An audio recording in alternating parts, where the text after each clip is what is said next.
This is a weird thing. In this subdivision, the lot lines run from the edge of the house, the left of the house, over, and that belongs to the next house. So this house's property runs all the way over here, literally right to where this house is. So that's how we can have permission to take this out. First, we're going to take that out so the Ventrac can get through. From here over belongs to this house, and this is the one that we are going to clean up.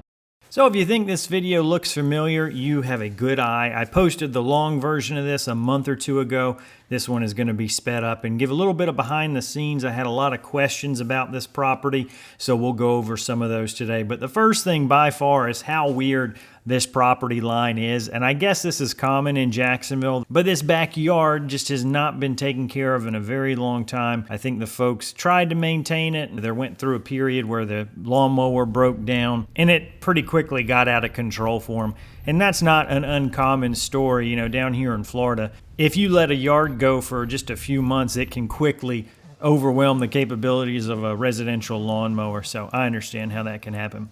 A lot of folks didn't like cutting this holly down. The homeowners did not care about it. They were fine with it getting cut out. And it was also the only way we could get the Ventrac back there. There was no other access point. The gate was too narrow, and there is no access point around the left side yard because, again, the left side yard actually belongs to the neighbor on the left in this subdivision, in this neighborhood. So very strange the way that works. Cutting these guys down was the only way we could fit that Ventrac back there.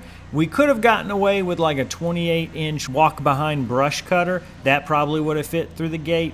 But again, the Ventrac's just going to be so much quicker, take care of this. It's going to make this a 15-20 minute job instead of a multi-hour job, even with a walk-behind brush cutter. There was quite a bit of junk in the yard. I worked with Sean from Sean's Lawns. He's actually the one who invited me out on this project. But we worked together to get a lot of this stuff moved out of the yard so that we could do the work that we needed to. This patch of aloe, I felt bad mowing it over, but Sean was the liaison between the client and ourselves, and the client said, we don't want it, we don't care about it, go ahead and mow it over. So that's what I did. It shot lots of aloe vera goodness out the front, and the tires were coated in the gel. It made a pretty gross mess, but it cut it up just fine. This backyard was probably 80% some kind of like a fennel weed. That's something that when it's fresh and green, it's pretty easy to mow over, but as it matures, the stems, the stalks, they turn woody and hard, and string trimmer can't really cut through them. You know, it's almost like miniature tree branches. So that's really why you need something like this Ventrac 4520 with the brush cut, the mulching attachment on it. It's going to make short work of everything. One of the challenges of this yard was how tight everything was. I didn't have a lot of room to push things over. You know, if I'm in a wide open field, I could have just ran straight over this thing. But because there's this fence next to it, I had to be real delicate about how I was pushing it and where I was cutting it. So I severed it all at the base, and now Sean's trying to pull it out so I can mow over it. I would have just plowed straight over it if that fence wasn't there in the opposite way. A lot of folks also said that this yard should have been raked. And I get it, it would have left a nicer finish, but this was a job we were already doing for free. It was a Sunday afternoon, so we were volunteering our time, our labor, our fuel, you know, all of our resources, we were giving them for free. The other thing is the folks who live here, they aren't necessarily able to maintain this yard very well. So one of the benefits of leaving all this stuff on the ground is that it actually will smother the ground and hopefully should prevent some of this stuff from growing back so quickly. If we raked everything back and it was just bare dirt, I guarantee you within a couple of weeks there would have been more weeds popping up ready to grow back again. So having this huge layer of mulch actually works out for the client because they're going to have less to maintain. It's not going to look as good, but they really don't care about that. They're mainly going for whatever's easiest for them to maintain. This backyard looks a lot bigger once you start cutting out all of these things. It's pretty crazy how overgrown these weeds got and how they just took over this yard in no time at all. The scope of everything we did, if you're sitting there saying, should have done this, should have done that, I'm not going to argue that with you. We just did what the client wanted, right? So they wanted the things that we tackled, mowed down. Again, this area was a challenge too because I couldn't get behind it. I could only go forward into it. so I had to just keep nibbling away a little bit at a time with the deck raised.